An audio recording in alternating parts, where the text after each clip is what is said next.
প্ৰথম বাৰ্ষিক কৰ্ম সন্মিলন অসম চাহ ৰাজনৈতিক জাতীয় মহাসভা, টেঙাখাত আঞ্চলিক সমিতি, টেঙাখাত মহিলা সমিতি আৰু হেলেনবাৰী বাগদিয়া টেঙাখাৰ অন্তৰ্গত থকা সকলো চাহ বাগিচা আৰু সকলো জাতি সমাজ মিলি আমি বাগদিয়া খেলপথাৰত 28-29 দুদিনীয়া কাৰ্যসূচীৰে আয়োজন কৰিলোঁ। প্ৰথম দিনা 28 তাৰিখে আমাৰ পতাকা উত্তোলন আৰু সাংস্কৃতিক পতাকা উত্তোলন আৰম্ভ হ'ল। আৰু প্ৰথম আমাৰ জাতীয় মহাসভা পতাকা উত্তোলন শ্ৰীযুত ৰাজেশ চবৰ ডাঙৰীয়াই উত্তোলন কৰে আৰু আমাৰ যদি সাংস্কৃতিক কৰম পতাকা আমাৰ উদযাপন সমিতি শ্ৰীযুত বিপুল ভূমিজ ডাঙৰীয়া বাগদিয়া চাহৰ প্ৰধান পৰিচালক তেখেতে উদ্বোধন কৰিলে।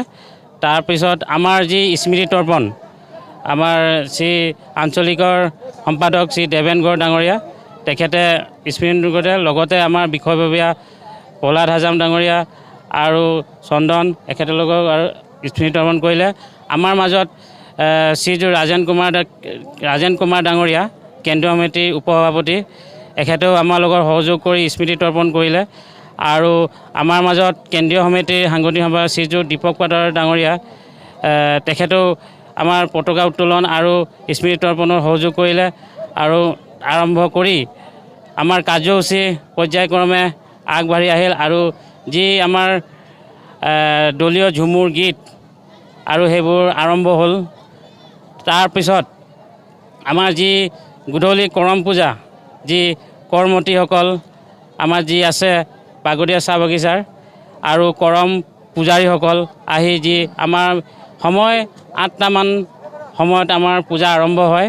আৰম্ভ হোৱাৰ ফলত আমাৰ যি নিমন্ত্ৰণ ৰক্ষা কৰি আমাৰ শ্ৰীযুত সৰ্বানন্দ সোণোৱাল ডাঙৰীয়া কেন্দ্ৰীয় চেণ্ট্ৰেল মিনিষ্টাৰ কেবিনেট মিনিষ্টাৰ এখেতে আমি আহি পালেহি প্ৰায় 8:30 মানত। এখেতেও আহি আমাৰ পূজাৰ যি কৰম পূজাৰ বেদীত সেৱা লৈ আৰু কৰম দেৱতাক আশীৰ্বাদ ল'লে। আমি সকলোৱে তেখেতলৈ শুভেচ্ছা থাকিল যেখেতে অংশগ্ৰহণ কৰিলে।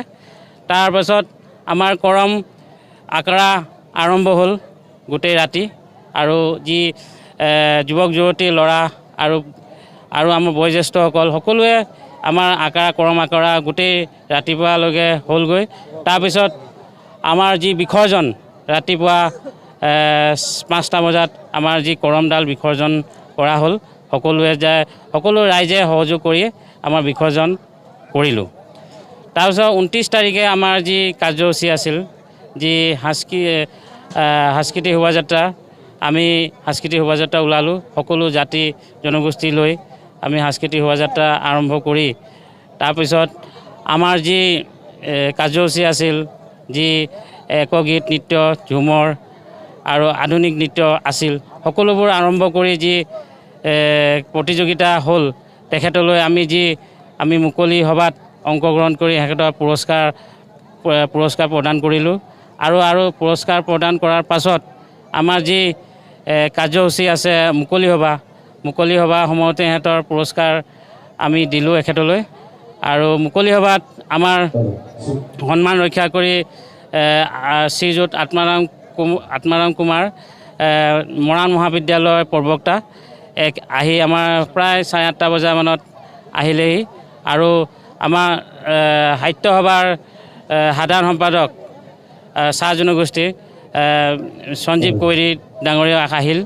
আমাৰ মাজত উপস্থিত থাকে আমাৰ প্ৰধান পৰিচালক বিপুল ভূমিজ ডাঙৰীয়া, আমাৰ মাজত কেন্দ্ৰীয় সমিতিৰ উপসভাপতি ৰাজেন কুমাৰ ডাঙৰীয়া, আমাৰ মাজত উপস্থিত থাকে কেন্দ্ৰীয় সমিতিৰ দীপক পাটৰ ডাঙৰীয়া, আমাৰ মাজত জিলাৰ সভাপতি মন্তুষ কৰ্মী ডাঙৰীয়া, আমাৰ মাজত সাংগঠনিক সভা বিপুল চাহু ডাঙৰীয়া এখেতলৈও আহিছিল।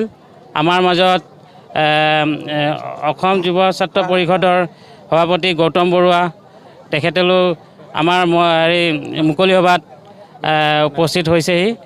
আৰু বিক্ৰম পাটনায়ক আছিল। আৰু আমাৰ মাজত আৰু বহুতো বিশিষ্ট ব্যক্তিসকল আছিল। এখেতলৈ আহি অংশগ্ৰহণ কৰি আমাৰ যি মুকলি সভা সফল ৰূপায়ণ কৰিলে।